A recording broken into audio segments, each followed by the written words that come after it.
in. Okay, as we try to get more light, thank you, Elmer, for turning on more lights for us. We are going to turn our attention to the latter half of Ezekiel chapter 12. You'll recall that last week we saw the first part of the chapter. We saw a certain theme, certain words that repeated many times. Beit HaMeri, the rebellious breed. We had the clay gola, the gear of exile, which was kind of a few basic necessity items that you would take with you on your way. And Ezekiel was charged to take those gear for exile and go out of his home and perform an act of self-exile, taking his bare minimum essentials and going out in the day, going out in the night, breaking through a wall, going out in the dark. And the message was, and we're told that he did it in the presence of the people. We had that phrase repeating very much, le'eineihem, in front of their eyes, over and over and over again. And we had the sense maybe this is hinting to the idea that the people were not hearing God's word, but maybe they would see, maybe a visual representation about the exile would be more impactful to them. And then in verse 10, God interprets that parable or prophetic theatrical act as particularly indicating what will befall the character called the Nasi, the prince. This seems like it's a reference to, or in the way the story ultimately plays out, a lot of this mirrors what happens to King Tzidkiyahu, to Zedekiah, who does leave in the night and does get, experience darkness, visual darkness, in the sense that his eyes are gouged out, and he is exiled from the land, along with many people who go together with him. In verse 16, we're told that a few will be spared so that they can kind of recognize God. We have a short little passage from verses 17 to 20, describing how God says that the inhabitants of Jerusalem will eat their bread in anxiety, drink their water in desolation. Before we come to the last part of the chapter, I want to make mention that this wonderful volume, the Da'at Mikra series, which is a sort of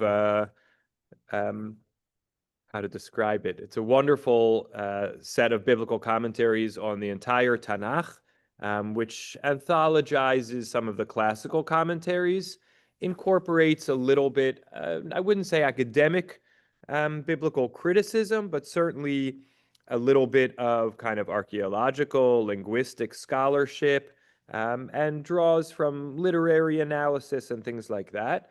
It's in Hebrew. It's a really, really wonderful set. And it has lengthy introductions to each of the books on their history, on their authorship, on their style, on their parallels in other texts, on their historical context. And in the volume on Ezekiel, there's maybe 12 different, chapters of introduction. And chapter 4, this is a follow-up from last week, is titled Yechezkel Omeid Bebavel Ufoneh El Yoshvei Yerushalayim. Yechezkel stands in Babylonia and turns to the inhabitants of Jerusalem. And in this little 1.5-page kind of introductory essay to Ezekiel, one of a series in the intro to the Da'at Mikra volume on Ezekiel, the author begins by saying, just freestyle translating here, one of the thorny problems in the prophecy of Yechezkel is, how can the prophet be turning to the residents of Jerusalem at the time when he is sitting, literally located in Nahar Kavar, which is in Babylonia? And in fact, there are many prophecies like this in the book where he seems to be turning to the residents of Jerusalem. And they quote chapter 12, the chapter we're studying, as one prime example in which it says, say to the people of the land, that being the people of Jerusalem, Judah and Jerusalem, and yet there he is standing in Babylonia. And how can this be? And they don't have any fantastically great solutions to the problem. They acknowledge it, and they sort of point out that in a way, what we are meant to take away is the sense that the people of Judah and Jerusalem who remain have attempted to, and we saw this in the previous chapter, have attempted to distance the exiles from them and sort of say, what's happening in Judah and Jerusalem, that's where it's at. And the diaspora exile Jews, they're out of the picture and they're out of the story. And in a sense, by standing in Babylonia and addressing the residents of Jerusalem, it may not be that Ezekiel's word ever necessarily gets there, although this author surmises that there actually were people moving back and forth and that prophecies might have been delivered. So one answer to the question is there were people listening who were going to actually travel to Jerusalem and deliver the prophecies. The other basic explanation or argument is that we're actually supposed to blur the line that divides the dwellers of Jerusalem and the dwellers of Babylonia. And the dwellers of Babylonia are supposed to feel a sense of responsibility for the dwellers of Jerusalem. They're supposed to understand that the fate that's ultimately befalling the dwellers of Jerusalem is a continuation of the fate that befell them. And the return, which is ultimately going to happen, is going to be a return for all of them. So when he's standing in Babylonia saying, prophecy to the people of Jerusalem, in one sense, it may be that those are prophecies that actually do get delivered. In another sense, he's saying to the people of Babylonia, your fate really continues to be bound up with the fate of the people of Jerusalem. Don't forget about them. And also know that I believe that they should not be forgetting about you, and your fate is bound up with theirs. So there's just a few thoughts to address that question, which we raised last week. Hold on, I'm just gonna do my as promised to finish chapter 12. Then we'll take a round of comments, and then we'll see if we can delve into chapter 13. So I'll share my screen again.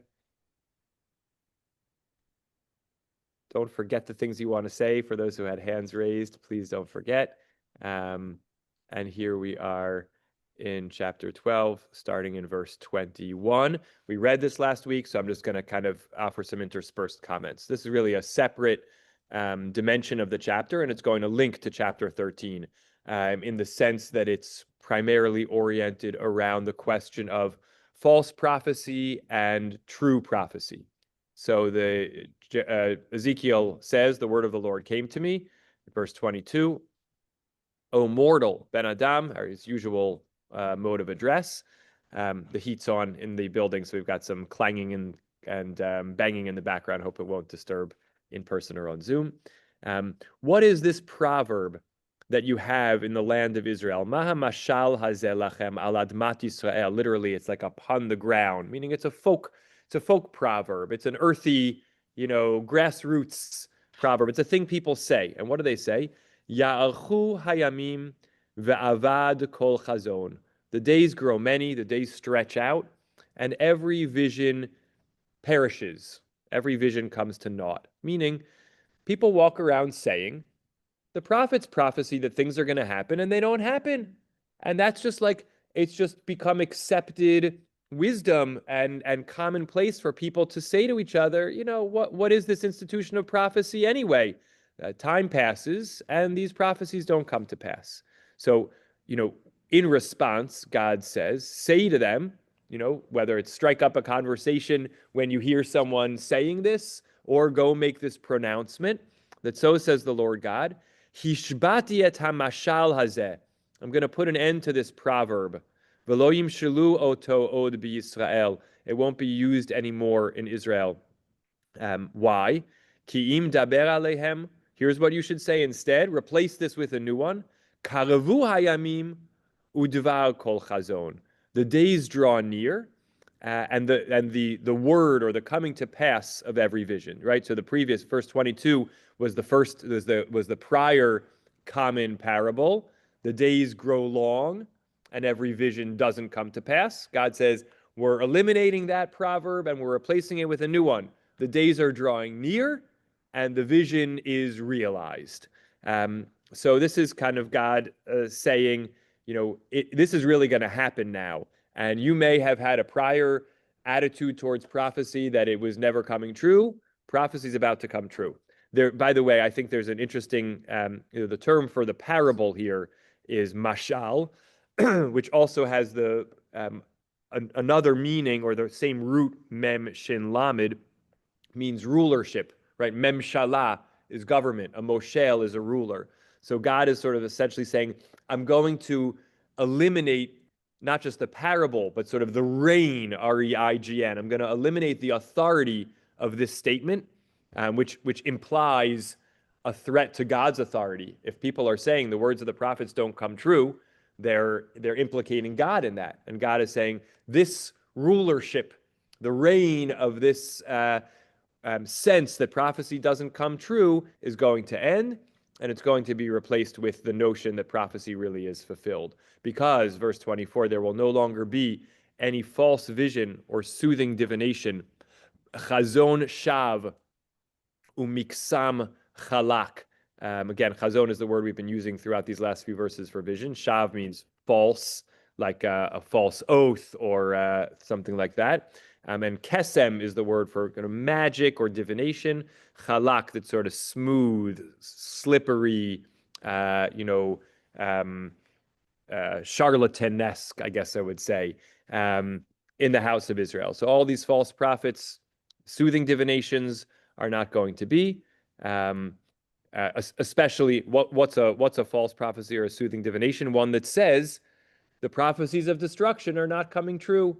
In fact, everything's okay. God says that's a soothing divination. That's also not going to last, because my word is going to come true, and it's the word of destruction. So God says in verse 25, when I speak, that will be fulfilled without delay. Lo timashech, there's not going to be a stretched out period of time. In your days, rebellious breed, I will fulfill every word that I speak. Adaber davar va'asitiv. And the same as in the first half of the verse. Adaber et asher adaber davar v'yayaseh. It's the sort of in the repetition of these ways of articulating the shoresh of speech or thing, sort of you get the sense of hastening to arrive. And then the word of the Lord comes again and says in verse 27, again, a variation on this, the house of Israel says the vision that he sees, some prophet, is far away. It must be about the distant future. So says God, but say to them, no, lo timashechot. It's not going to stretch out my words, rather that which I speak will come to pass, declares the Lord God. So the second half of chapter 12, after telling Jeremiah to intensify his message, not just by engaging in speech, but engaging in this theater of exile, God also says, and there's lots of people around who have been saying prophecies don't come true. We wait and it doesn't happen. Well, tell them that's not the case anymore. The prophecies are going to be fulfilled speedily and soon, and they certainly do come to pass within some short time, whether it's months or just a small single-digit number of years. We don't know exactly when this prophecy to Ezekiel comes, but it's sort of God circling back to say, I know you've been waiting around and these things haven't been happening, and that's caused you to doubt, but they're really going to happen now. Okay, we've got Ellen and then Lance, and then any other comments before we start chapter 13. To go back to take your gear and break out through the wall. Yes. I mean, why don't they just walk out the door? Yeah. What is there has to be a significance that he's breaking, that he's not just leaving. Yeah. But he's sort of destroying what he's leaving on his way out. Yeah. It's a great question. What's the significance if we go back to that prophecy? It was in verse 5. Chatar lecha vakir b'hotzei. Let me. Yeah. In line 12, where he says, take your gear and carry the gear on your shoulders. Right. And break through the wall in order to carry his gear out through it. Yep. It repeats a few times, verse 5, verse 7, verse 12, about breaking through the wall. Again, the Hebrew is lachtor bakir. So, it's interesting. The breaking through of the wall happens by the enemy, right? In the destruction of the city, it's those who are laying siege who break through the wall. So the idea that exile includes breaking through the wall is curious. So one suggestion, Ellen, your suggestion is to do with sort of that on the way out, there's kind of a destructive process. I think that's an interesting possibility. I wonder whether it's also just symbolic of the idea, maybe it's just a similar thing to what you're saying, of kind of like it's not just exile, it's the breakdown of the structures of stability and support, right? So it's not just, I'm leaving the city, but it's going to remain fortified for when I get back. It's like I'm leaving the city, and the things that were my sources of, trust and faith are I'm having to destroy on the way out. It's not even that common of a verb, choter bakir. So it definitely needs a little bit more consideration beyond what we've said here, because it's a noteworthy phrase for sure. And it's a note, and exactly like you said, doesn't seem to be necessary to the point. It's adding something. I'm just taking a moment to look quickly in this dot mikra commentary and see if it offers anything. Hold on. When he says to God, I'm sorry, I don't agree with you. I don't want to go.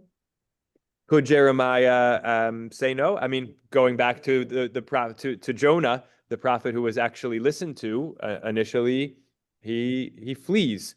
So there's two possibilities, at least, I guess, of how a prophet could not deliver God's word. They could avoid or evade, or they could attempt to reject or criticize. So, Jonah is the example of avoiding or evading, fleeing from the prophetic responsibility.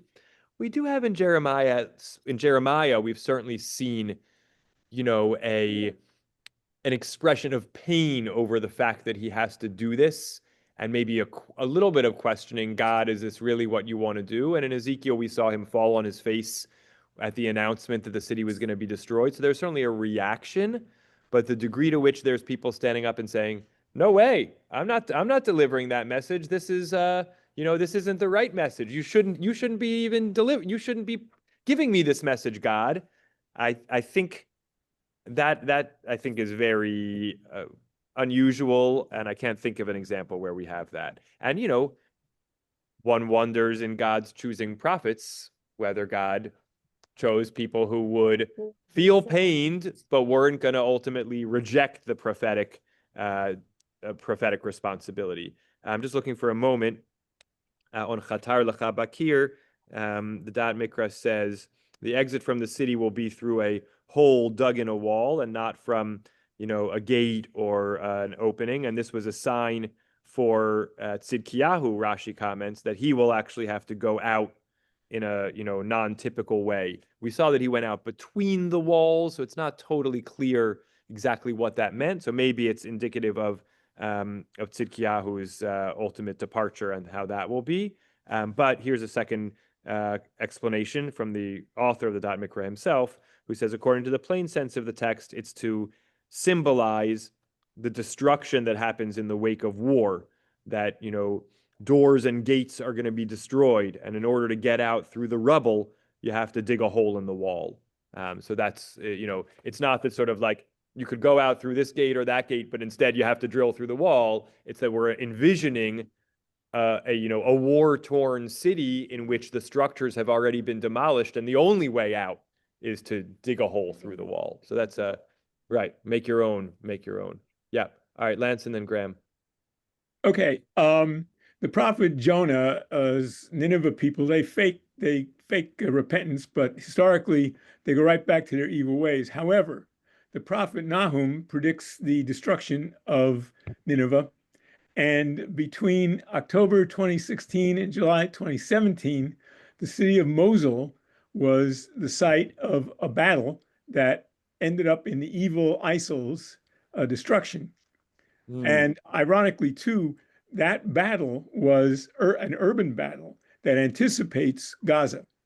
In science fiction, for example, we find Ezekiel's magical UFO, Honi the Circle Maker's travels through time, Moses visits Rabbi Akiva's class, and Enoch travels through space. The prophetic vision, in my view anyway, is an imagery of the mind's eye or hyperphantasia. Literary technique, claiming seeing the future from the future, looking backward. And finally, God speaks to a true prophet. All like Ezekiel, all of the patriarchs, by the way, and Joseph got the benefit of God speaking directly to them, including Isaac. Beautiful. Thank you. Great thoughts. Was this before or after Jonah? Good question. Good question. And Mama Toby asked, do the prophets know what happened to the other prophets? Wow, what is the dating of Jonah and Nineveh? I think I'm not sure. I'm sure it's easily accessible information, but I don't have it at my fingertips, the dating of Jonah. So if anyone wants to find that out, I already see Lance squinting at the screen. We might get an answer in 37 seconds. Okay. And whether prophets were aware of other prophets' prophecies, about that, I don't think we have clear information. We sometimes see, and we'll even see it either later today or next week, a literary parallel between Jeremiah and Ezekiel.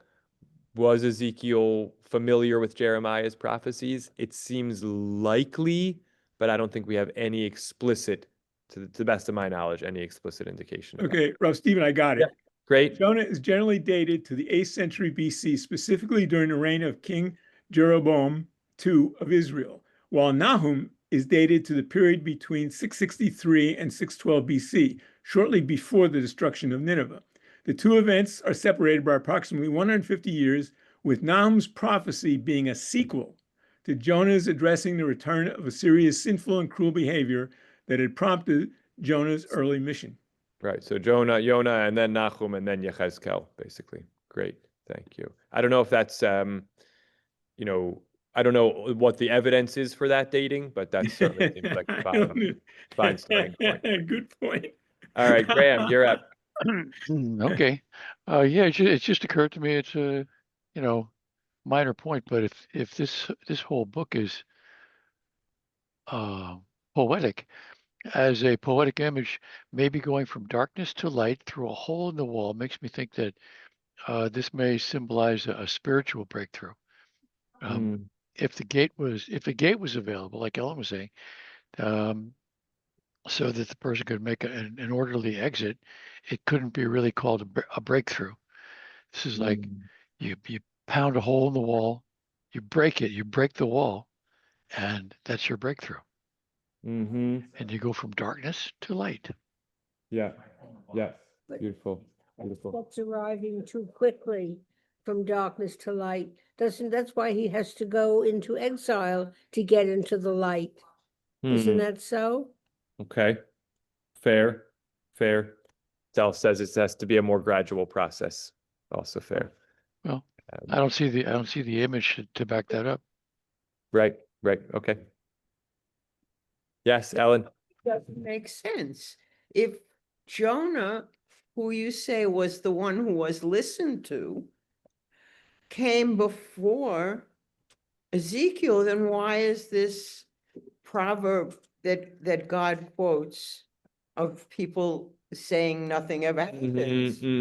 Right. Well, it's a fair question. Different populations and also different centuries, meaning think about how fast public opinion or attitudes towards what's happening in the world could shift even in one city in the period of time, right? I mean, we generally have negative views of government overall or are disappointed, but like we have golden ages and then periods of decay and resurgence. It could happen in the span of a century easily. So, it doesn't mean that this was that the common proverb that God is quoting was a centuries long perspective of the people. It just is, this is how people have been relating to prophecy of late, and now we're going to switch it. It could be that there was a different view in Jonah's time and place. So it's absolutely a fair question. Leela, go ahead. And then Arnie. Hi. Hello. I wrote it in the chat. I'm just trying to get some courage going. You could see I wrote it in the chat, so Yes. I wonder what you think. Do you feel like that might be a good interpretation for today? I mean, Right. Salila wrote, I'm leaving the city, thinking about what many are saying today. But can we take a lesson that if we leave, then we can't imagine all will remain fortified in the face of our abandoning? Who flees when the going gets tough? Yeah, so certainly, we have seen lots of discussion in the wake of this mayoral election results about people staying, people going. And I think, yes, this little micro vision of symbolic vision of exile invites us to ask those questions. What's causing us to go? What are we leaving behind? How do we have a sense of what will happen in our absence or what we would be returning to? Is there any place really to go? Is there any place to go? Yeah, these are. And also, though, as Jews, do you think that we should? No, I'm not asking for advice. This is me thinking. Yes. It's like I am taking a lesson that we face things and we face difficulties head on and with courage. And that's always in our best interest, even if, because we have a very short time scale as humans, we can't see a broader perspective, really longer than our own lives. Yeah. Maybe that's just an observation anyway. Yeah. A great one. Yeah, I think reflecting on that question of how we decide when to stay put and when to go is very, very resonant in recent history and in general. And what's the nature of our involvement in the places that we are. So great. Yeah. Thank you. Thank you. Know when to hold them, know when to fold them. Right. Okay. I see we were coming back to Arnie. Yes, Arnie. You should know in your absence, Arnie, I've either quoted you or said what I think you would say in any of a variety of circumstances, but it's much better to have the real Arnie. So go ahead and unmute yourself so we can hear you, please. I'm flattered, Stephen. I have a comment, first of all, why I like this book. I think it was in chapter 11. In the past, we've talked a lot about in the prophets how the people are condemned, and we've wondered, couldn't there have been any good people that weren't deserving of the blandishments? And I think it's in chapter 11, God says that there'll be people like Ezekiel who will be saved. So there's a differentiation finally between the people, between the good people and everyone else. So that also brings me to a question that I don't think anyone can answer except in, interesting speculation. And that's why would God wait till now to say, okay, now the punishment's really going to come? Before it was just kind of words, but now you're asking for it and you're going to get it. In other words, why didn't God rain the destruction that God is planning under Isaiah or in Kings? Yeah. Maybe he was just threatening. Right. Stell says maybe God was just threatening. I think that without wanting to impute too much human characteristics to God, but that is what the Bible does in its, way of anthropomorphizing, and it's our only or best frame of reference. To draw from a heavy example, this is the heaviest, but to draw from a heavy example, I was speaking yesterday with someone whose marriage was falling apart, and she expressed, how do I know when to decide to get divorced? And I don't think that this relationship can be repaired, but I also I don't know. I don't know when you know. I don't know how you know. It's such a tremendous threshold to cross. And we discussed it for a while. And I said to this person, in my experience, people often there's a multi-stage process where someone has an inkling, and it takes time then to even listen to that inkling. And then you might reach a time where you sort of have this heavy sense of where it's going, but you don't want to rush the process, even if you're in not a good place. You know where it's gonna go, but you don't want to hasten it. And then at some point there comes a time of clarity, but even then, not yet doing it. And then something eventually usually drives, and sometimes it's big and sometimes it's small, making that final decision. Now is the time to initiate a process of separation. And here I think I only bring that example to just say I think it's inscrutable, or not totally distillable in a similar kind of way, that God at some point, I mean, God always knows everything, but God, the character in the Bible, had a sense and gave some chances, and probably at some point knew where it was going, but gave some more chances, and then probably had made up God's mind, but still didn't want to do it, and then said, okay, it's coming. And maybe at that moment would have allowed for things to change course if the people had mended their ways, and then sort of said like, okay, now it's really coming. So I don't know. It's I'm not sure if it's the right or an ideal analogy, but there's something to that process of awareness, decision making, and action, which is murky, and very much multi-step. And I do think that in the prophets we see God going through that process to some degree. So a long answer to a good short question. It's 10:50. It's 10:59, so I'm going to turn back to Lance, and we'll leave chapter 13 for next week. So it goes sometimes. But Lance, go ahead. Okay. In Space Patrol in the early 50s, there was a character an alien who was able to pass through walls.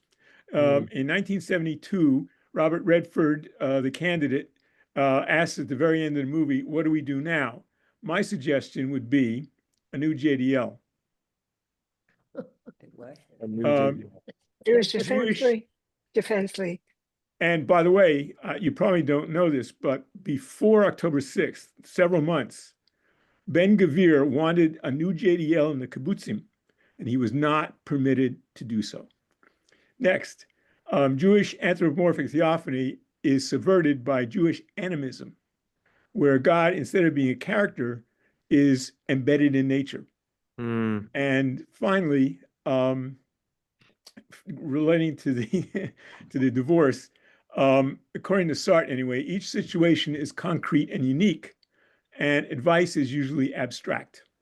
Yeah. Them's my thoughts. Thank you. Thank you. I just want to point out one little textual note that popped up for me just as we were wrapping up, at the end of the chapter, in chapter 12, verse 16.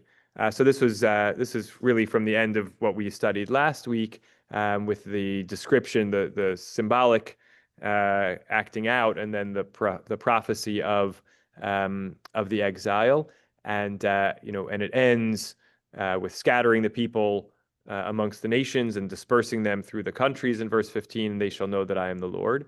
And then this prophecy ends, V'hotarti mehem anshe mispar. I'll spare a few of them from these various punishments and dispersions. L'man yisapru et kol toavotehem bagoyim asher ba'u sham v'yadu ki ani Adonai, that they may recount all their terrible wrongdoings amongst the nations to which they come, and they shall know that I am the Lord. These people who are sort of saved in order to continually sort of profess their guilt and wrongdoing, in an attempt, it seems like, still to try to do better, or to repair their relationship with God. I was just thinking about this word, v'hotarti, to spare a few, which bears a great similarity to the verb we've been talking about breaking through the wall, which is patar, and this is hotar or hotir.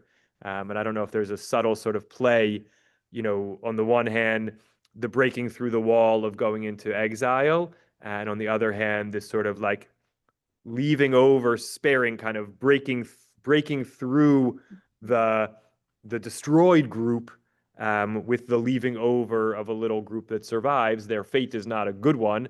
They're, again, kind of left in order to acknowledge their wrongdoing, but sometimes that little, along with the breach in the wall, there's sort of a breach in the completion of the destruction, which leaves something over, in order to try to rebuild. So just a little noticing it's a homiletic connection between Chatar Bakir, between that breach in the wall, and Hotir, and those who were left over, from the destruction, from the exile, in order to sort of tell their story.